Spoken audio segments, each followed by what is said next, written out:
What's going on, YouTube fam? It's your boy, the wisest and most powerful of all nerds, Brimezus, back in another YouTube video, guys, on my review, which I believe is the greatest superhero movie we've had thus far, Thor, Love and Thunder. Surprisingly. And also, guys, I want you to apologize about the noise in the background. If any of you guys are know anything about competitive Super Smash Brothers, that's what they're playing in the background, and I'm trying to compromise with my compatriots. I'm sorry. Before I get to that video, guys, don't forget to like that button. Don't forget to comment.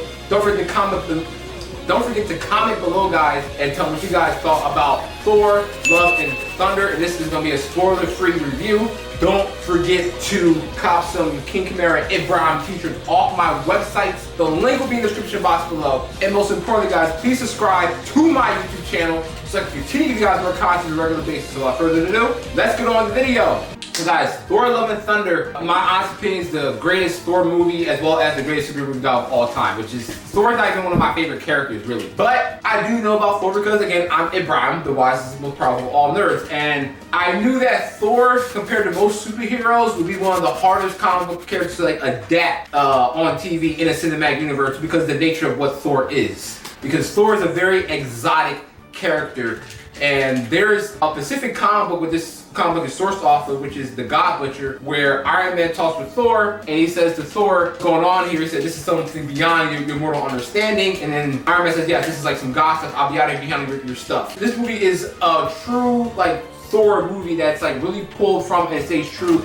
to the source material. I believe, for example, the first Thor movie had to be kind of tame to they had to definitely water down a lot of things you see in the Thor books because it can be very complex, very exotic, and it couldn't overwhelm the audience too much. Thor 2 was my favorite Thor movie up until now, but a lot of people didn't like it as much because the villain was very underwhelming. A lot of people can't remember who Malekith is, even though he's a major Thor villain. And even the other villain that he fought, I think, was something violent, something nasty. That's the character. I'm gonna post it up here. But it was definitely very different and very alien compared to the other Marvel movies we had at the time, at least. But it wasn't the Guardian Galaxy method Thor Ragnarok, where basically they try to overload this sci-fi and comedy approach to Thor. And they almost took the essence of Thor a little bit out of the movie. Not that Thor never went on some space adventures and whatnot, with aliens and robots, whatever, but it was a little bit from a far cry for me than what I wanted to get out of the Thor movies. This Thor movie, Thor, Love and Thunder, really encapsulates what it meant to be a Thor movie going on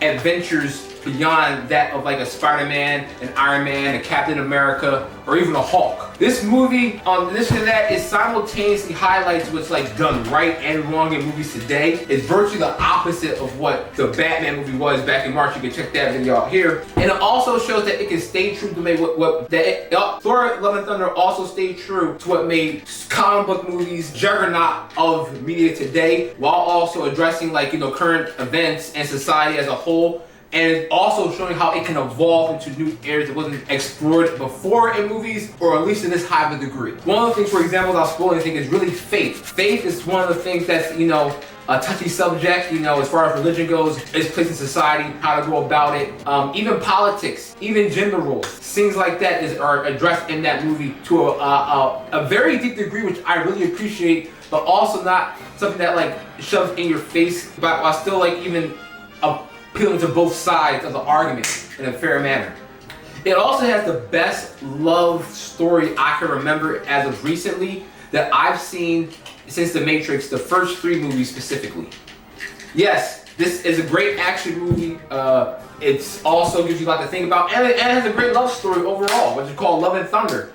And then yes, even in a lot of cases, it shows how the action and the scope of the Marvel Cinematic Universe can still be explored. And Doctor Strange did that a little bit, the recent one.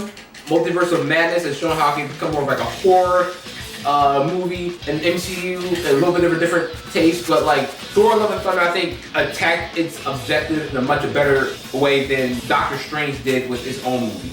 Also, guys, if you want more information and want to see the spoiler review / spoiler talk, I'm going to have another video linked below, which is going to explain in detail why I believe Thor, Love and Thunder is the greatest superhero movie of all time. Anyway, guys, that's going to wrap up my review on Thor, Love and Thunder. Don't forget to like that button. Don't forget to comment below, guys, what you guys thought about the movie Thor, Love and Thunder. Don't forget to cop some Kamara and Brimezus t-shirts off my website, link in the description box below. And most importantly, guys, please subscribe to my YouTube channel. Continue to give you guys more content on a regular basis. It's your boy, Brimezus, the wisest, most problem of all nerds. I'll see you guys soon.